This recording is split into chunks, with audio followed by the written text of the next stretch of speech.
Denver Broncos quarterbacks Jarrett Stidham and Bo Nix were sharp during Thursday's practice at OTAs, but we'll tell you why Marvin Mims was the star of the show at practice here on today's brand new episode, Locked On Broncos.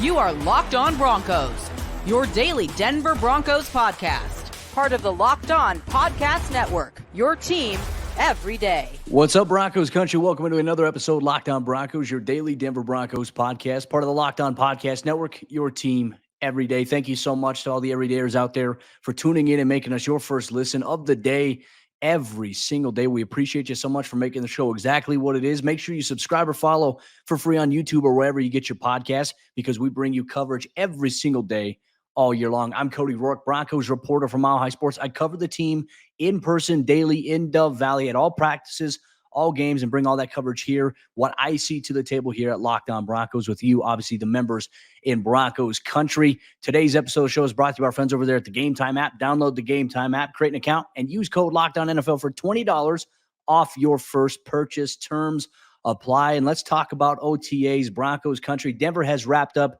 the second week of organized team activities at Broncos Park, powered by Common Spirit. A little bit of a name change there at the team facility. And just once again, I want to reiterate this quarterback competition. It's a marathon. It's not a sprint, but you like to see some of the things that we have seen so far from Jarrett Stidham, from Bo Nix. I mean, they have been the two strongest of the three quarterbacks that they currently have on the roster. And in Thursday's practice in Dove Valley, Bo Nix and Stidham, both those guys were sharp on the afternoon. You didn't see really any errors. They played mistake-free football for the most part, and I think that's something you want to build on, right? We talked about it earlier in this week. What we saw in the practice we were able to attend last week was, for Bo Nix, for example, several of his passes were a little bit behind receivers. In Thursday's practice in Dove Valley, that was not the issue. I mean, I didn't see one pass where you're like, all right, hey, that was a little bit behind the receiver. He had good throws. He threw with anticipation. He stood firm inside the pocket.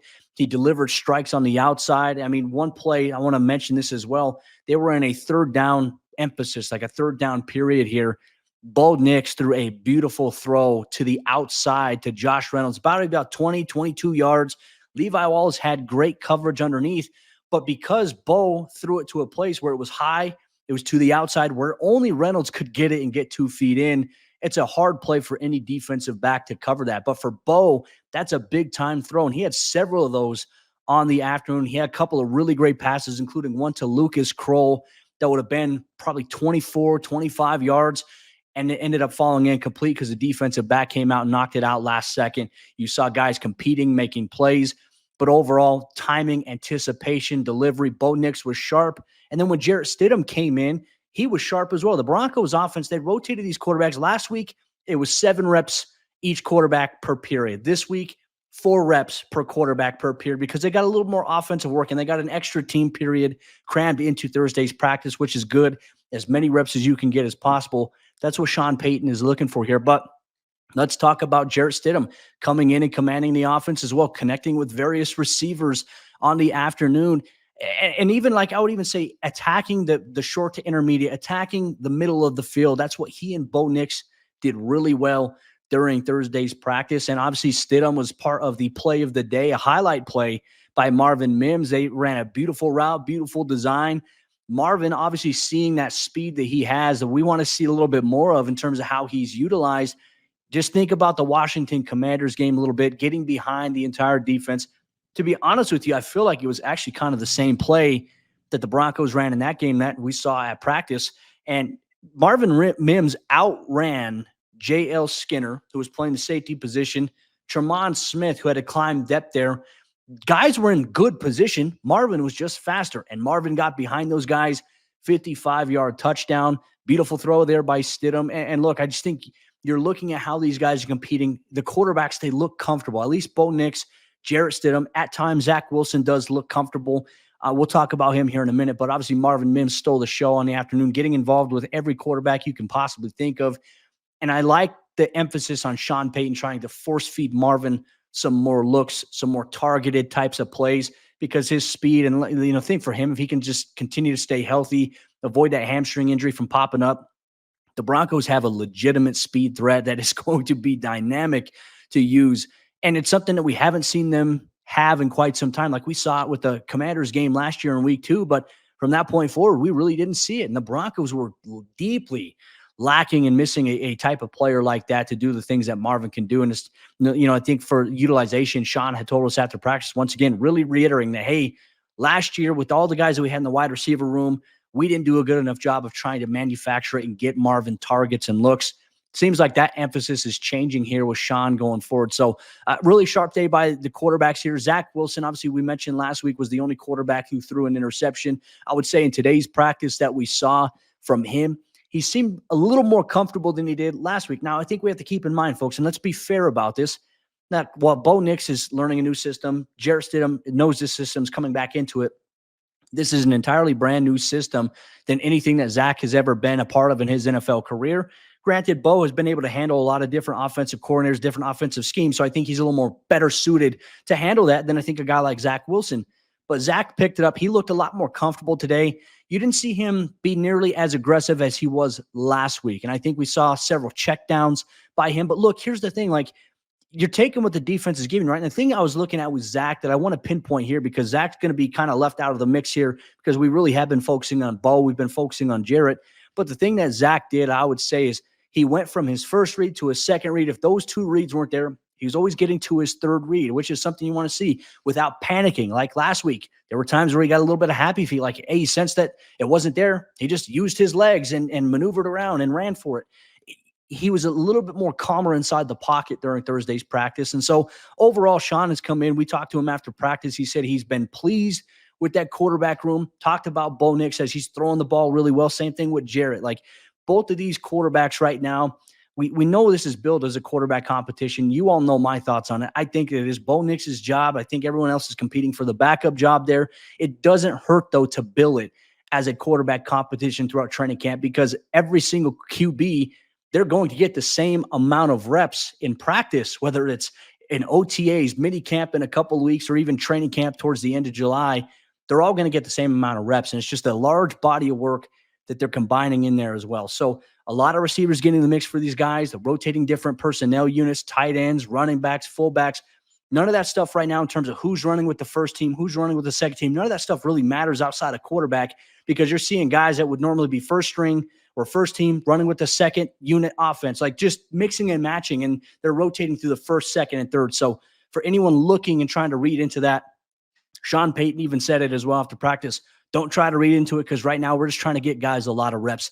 And that is the theme until we're, where Denver is going with this. And that's how it's going to potentially be throughout training camp as well. But overall, you like to see it. Quarterbacks being sharp, playing mistake-free football. That summarized Bo Nix and Jarrett Stidham and even Zach Wilson during Thursday's practice at the newly named Broncos Park, powered by Common Spirit. And look, there was another player that had some spark and flash in a big way. We'll talk about the Broncos outside linebacker draft pick, Jonah Elliss, and why he flashed during Thursday's practice. You're going to get that and much more here on today's brand new episode, Locked On Broncos. Today's Locked On Broncos podcast is brought to you by our friends over there at eBay Motors. Passion, drive, and patience, the formula for winning championships. It's also what keeps your ride or die alive. And eBay Motors, they have everything that you need to maintain your vehicle and to level it up to peak performance. Superchargers, roof racks, exhaust kits, LED headlights, and more. Whether you're into speed, power, or style, eBay Motors, they've got you covered. With over 122 million parts for your number one ride or die, you'll always find exactly what you're looking for. And with eBay Guaranteed Fit, your part is guaranteed to fit your ride every time or your money back. Because with eBay Motors, you're burning rubber, not cash. With all the parts that you need at the prices that you want, it's easy to make your car the MVP and bring home huge wins. So keep your ride or die alive at ebaymotors.com. Eligible items only. Once again, ebaymotors.com. Eligible items only. Exclusions apply. eBay Guaranteed Fit only available to U.S. customers. Jonah Elliss was a spark plug for the Broncos defense during Thursday's OTA practice. In what ways did he stand out? We'll break it all down here on Locked On Broncos real quick. Wanted to say thank you so much to everybody in Broncos Country. Thank you so much for tuning in, making us your first listen of the day. every single day. Just a reminder, you can get Locked On Broncos for free on YouTube or wherever you get your podcast. And look, if you're tired of the national screaming heads on all of the big time channels like Fox Sports or ESPN, and you're looking to make a switch to where you're going to get objective analysis and local coverage on a national scale, well, let's talk about Locked On Sports Today. It's a free 24/7 sports streaming channel that's programmed for you every day to bring you the biggest stories without all of the screaming and shouting. Locked On Sports Today brings you can't-miss analysis, opinions, and news streaming 24/7 on YouTube or on the free Amazon Fire TV channels app, part of the Locked On Podcast Network, your team every day. Let's talk about Jonah Elliss and what we saw during Thursday's practice in Dove Valley. And look, I think for the most part, you want to see an upward climb, right? Development in the NFL, whether you start off as a rookie and you have a really great year, right? You may go up your rookie season. Okay, what does your sophomore year look like? Often at times people refer to it as the sophomore slump, but can't focus on that right now because that's not the present moment for a player like Jonah Elliss. But you want to see from a practice to practice standpoint, how is this player looking? Are they getting more comfortable with the scheme? Are they doing things from their position that give them a technical advantage against the opposition? And I would say watching Thursday's practice, Jonah Elliss was a guy who stood out in a big way, rotating obviously in at the outside linebacker position. I mean, you have a multitude of guys getting reps there. You got Darrell Chami getting in there. You've got Jonah Elliss. You've got Baron Browning, Jonathan Cooper, Nick Bonito. They're trying to get reps to a lot of guys. Thomas Incoom is still on the roster.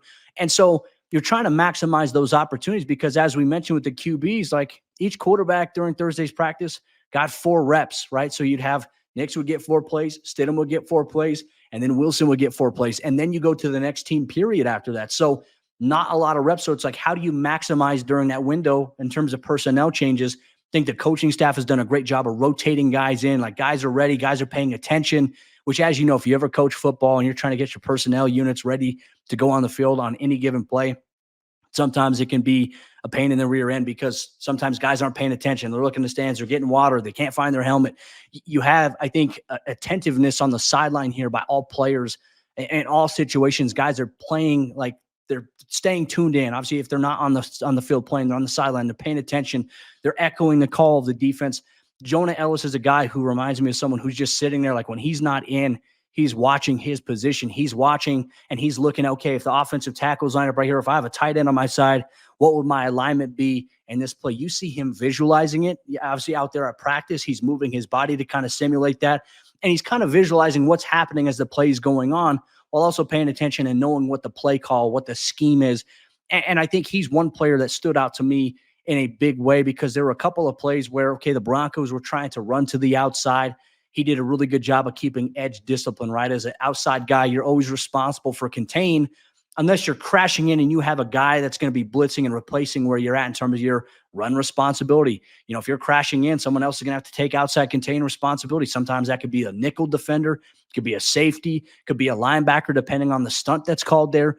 But Elliss is a guy that when the ball is snapped, and let's say there's a run going away from him, you've heard me talk about this before here on the show, but you hear a phrase called hill depth, right? Squeezing it hill line, meaning that, okay, if there's a run going opposite of him, he's not just going to try to chase it upfield. Like he's going to attack the outside shoulder of the offensive tackle, or if there's a tight end there, sometimes the tight end will do a block and release, but you're squeezing that outside shoulder. You're squeezing it down to where you're not getting too far upfield, but you're also not getting too far outside, right? Or you're not going to get washed out because ideally a tackle just kick you out in the running back. If there's something coming back your way, whether that's a counter or a reverse or a bootleg, you don't want to get the inside gap just freely. You want to be able to squeeze it down to prevent that. And then if something comes outside, you're already in a position. If you're squeezing it down hill line depth, you can attack it at a 45-degree angle and make them go backwards for a loss, tackle for a loss behind the scrimmage. He had 2 tackles essentially for a loss beyond the line of scrimmage. You can't touch these guys, but in a simulated real game situation, that's what it would have been. I can't really give up the play design that the Broncos used on one play because it would give away a strategic advantage, which we're not allowed to report on those types of things for anybody in Broncos country wanting to know about what we can say, what we can't say in that regard.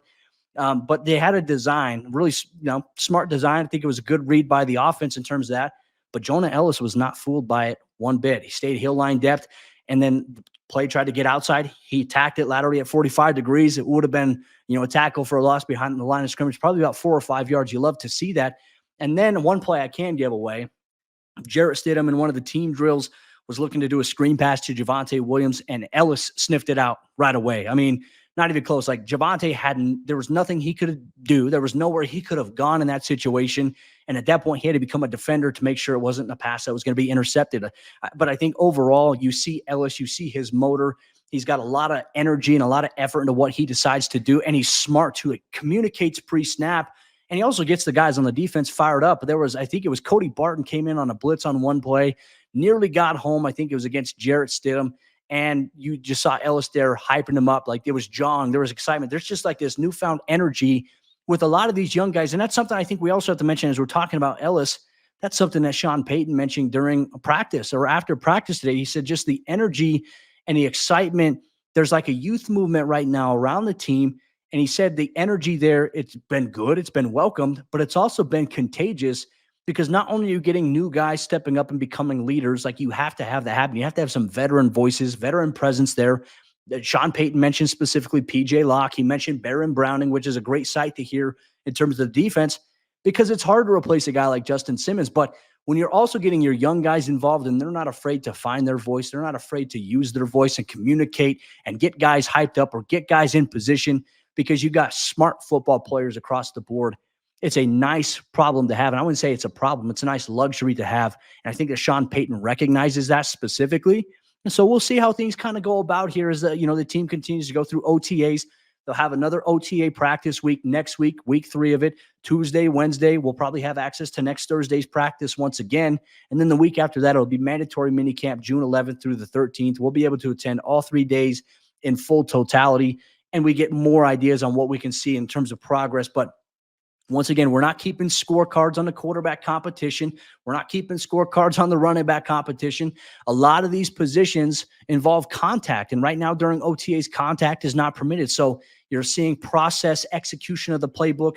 Are they playing alignment, assignment, effort, technique? Are they doing these things? These are some of the keys that Sean gave to us that he's looking for in terms of how you evaluate things when the pads can't be popping, but that'll come sooner rather than later, probably end of July, early August. Is when training camp is anticipated to start and fans are going to be able to be there. They're not going to begin construction on the new team facility till after training camp and the preseason concludes. So Broncos Country, another summer on the berm for you where you can watch players like Bo Nix, Jarrett Stidham, all the offensive players getting in the mix, and Jonah Elliss, who has flashed a lot of potential so far at edge. Baron Browning also had a good day at the edge rusher position as well. Had a couple of what would have been stops in a real game. So you just want to see that momentum build and carry over. And I think the biggest thing for these guys, Denver's coming out of these practices healthy. And we'll obviously talk about in terms of health, there have been a couple of injuries that have popped up, including to a Broncos rookie who the team had some big plans for. Will those plans be in jeopardy? We'll break it down and tell you why things are going to be okay on today's brand new episode, Locked On Broncos.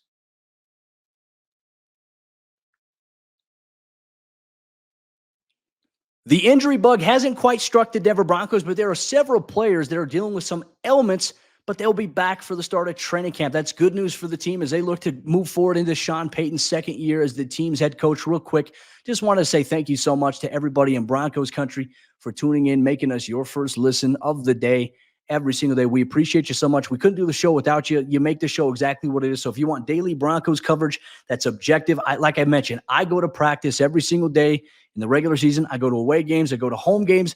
And you want objective coverage, this is the place to be every single day. Myself, Sayre Bedinger, here at Locked On Broncos for all you everydayers out there in Broncos Country. Appreciate you so much. Thanks for rocking with us.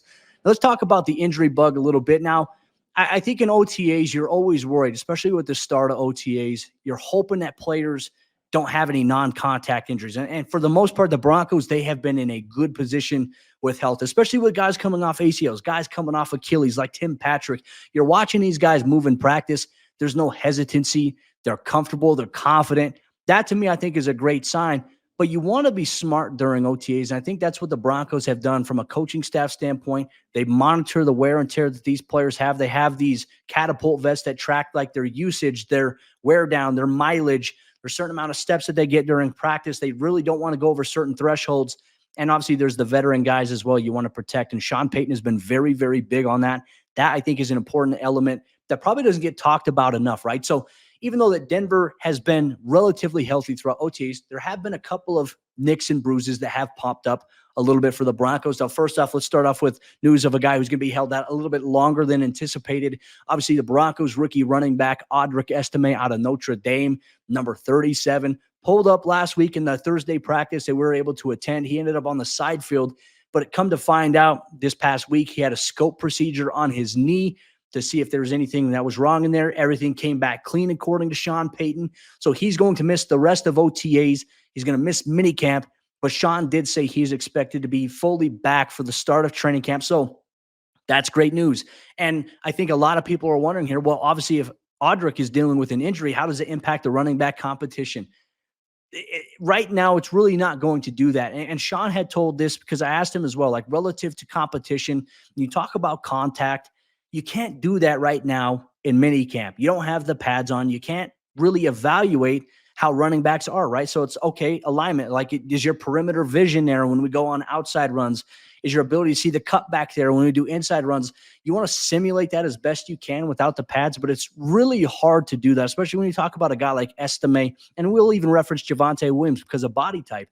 Big physical guys that run through people's faces. That's their job description. They do a really good job of that. You can't do that during OTA. So for him, like, the real evaluation is going to be in the playbook and install. And obviously, while he's still dealing with going through the rehab process of having a minor scope procedure, he's still in the meeting room. He's still getting rehab done at the team facility. He's still involved in what the team is doing, even though he can't physically participate in some of the things that they are doing going into next week and obviously mandatory minicamp. But when training camp happens, guess what? You're throwing the pads on. That's when the real evaluation begins, because one thing you're going to be looking at, okay, is he running north-south? Is he hitting the hole on the inside? Is he, some guys, running backs at times, like you see this in the preseason, guys fighting for a roster spot on the bubble, sometimes they run east-west versus north-south. You want to be able to run forward. You don't want to run toward the sideline. Coaches get on that. You'll see a lot of guys throughout the NFL preseason. I haven't seen that in Denver, honestly, in quite some time, which has been a good sign. But around some other teams in the NFL, you're going to see that mistake happen with some of the young guys. But the pads come on. How are you in pass protection in terms of getting your pad level low?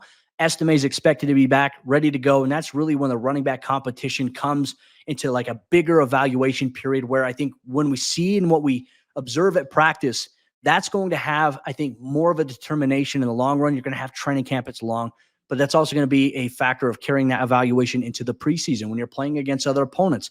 When you have joint practices in week 2 against the Green Bay Packers, how do you look with the pads? The pads are the true evaluator. They've always told the story of this game. And they always will. And so I think that there's just this level of patience that you should have. So obviously the news of Audric having to undergo a minor knee scope there, he's going to miss some time. He's expected to be back when the time is right. And I think that's the only thing that matters here for the Broncos. Now, cornerback Riley Moss, he was also on the side field. Sean had told us yesterday during practice, he kind of pulled up with a back issue, kind of tweaked it. So Thursday's practice really was the first day that he had missed. I watched him as he worked on the side field. He seemed like he was moving well. I mean, obviously with back stuff, it's muscles. It's, could be like sensitivity in certain areas. I've certainly thrown my back out and I've tweaked it. So I know what that's like. But watching him move, he seemed like he was moving well. And when the team got into team period, he was on the sideline with the defensive backs in the corners. He was there watching, observing, listening to the coaches, even helping out and talking with his teammates as they were coming off the field, just inquiring and visualizing once again. So I don't think this is going to be something that really lingers for the Broncos. We'll see if he's back on the practice field next week as OTAs continue. And right now, look, OTAs, this is the voluntary portion. So if he misses next week, it's not a big deal. Now, if he were to miss time going into training camp, then I'd say, hey, we might need to worry about this. I'm not worried about it when it comes to Riley Moss at this point in time. So I think that's something we need to keep our eye on here as well. Greg Dulcich was on the side field. This time, he had his jersey and he was doing some work. But then once the team period came up, kind of like Riley Moss, he worked his way to the sideline. He was there getting reps, visualizing like the mental rep aspect of it and understand, okay, this is the play call. This is where I would be lining up. I will say this, though, like, he's kind of on notice in a sense, right? Because you're seeing guys like Adam Troutman and Lucas Kroll. These guys are the top 2 tight ends right now that the team has that they're really utilizing. Nate Adkins had a solid day at the tight end position as well for the Broncos, catching passes from Bo Nix, Jarrett Stidham, and Zach Wilson. The more you miss and the more reps that you're not on the field where you can't be evaluated, and even though, as I just said it earlier, you can't really do too much evaluation without the pads, like from a receiving standpoint, You want to be out there catching passes and making plays because that's what Adam Troutman's doing. It's what Lucas Kroll is doing. It's what Nate Adkins was doing during Thursday's practice. So the more that those guys make plays, the further it creates separation between you, like as if you're Greg Dulcich, because Sean Payton knows how talented he is. As talented as Greg is, the longer he's not on the field, the further these other guys start to separate themselves a little bit. And that's tough. And look, for Greg, that's tough. It's not Greg's fault that he's been hurt. It's not his fault he's been dealing with a hamstring injury that honestly, when you're as big as he is and you move as fast as he does, that's kind of sometimes it can be a detriment against you. It's a blessing and a curse, right? Because you're physically gifted in a lot of areas. But now it's like you have this hindrance to you. And it's been the 4 hamstring injuries to the same hamstring 2 years in a row. That it's not Greg's fault. And unfortunately, he's just been dealt a bad hand. And now he's got a lot of competition at that position room of guys who are competing, trying to get his spot. And that's going to be very tough. I think at the end of the day, like if he can't get on the field quicker, then I think that there's going to be a lot of pressure on his roster status, come training camp, come preseason, because we even said it last year during training camp, it was Adam Troutman getting all the reps with the first team. We hardly saw Greg Dulcich working with Russell Wilson in the starting offense in training camp. Like he kind of got relegated to the second team and the third team offense a little bit. And then I don't know if they were just trying to save something for week 1 against the Raiders, but then that didn't work out because then he got injured in that week 1 game and missed half the season from that standpoint. So it's just a frustrating situation all around. We'll see if Greg is on the practice field next week. And if not, I think our main timeline that we're identifying, because Sean had told us we'll see him before the start of training camp on the field. So that must mean, okay, if it's not going to be this upcoming week at OTAs, mandatory minicamp June 11th through the 13th is what we're going to be following here going forward. And then a guy who was not at practice last week, DJ Jones, was back at practice this week for the Broncos. He had an illness last Thursday when we were in attendance, but was back there this week. And look, liking the combinations of stuff that I'm seeing there from the defensive line between Angelo Blackson, Malcolm Roach, and now you obviously seen DJ, Zach Allen. Like it's a feisty group, and there's a little bit of nastiness to that defensive line group that's now being coached by Jamar Cain. I'm eager to see what happens when the pads come on, though. That's really where we can truly evaluate the trench warfare that is going on here for the Denver Broncos. But with that said, Broncos Country, that's going to wrap up today's episode of the show. I appreciate you so much for tuning in, rocking with us, making us your first listen of the day every single day. Enjoy your weekend out there. I'm going to go camping this weekend. I'm going to spend some time with my loved ones, and we're going to be back on Monday for a brand new episode of the show. Sayre Bedinger is going to do a solo show here once again, breaking down some of the defensive players he believes could be on the roster bubble heading into this offseason. We'll break it down and much more on Monday's brand new episode, Locked On Broncos. Enjoy your weekend, Broncos Country. We'll see you next time.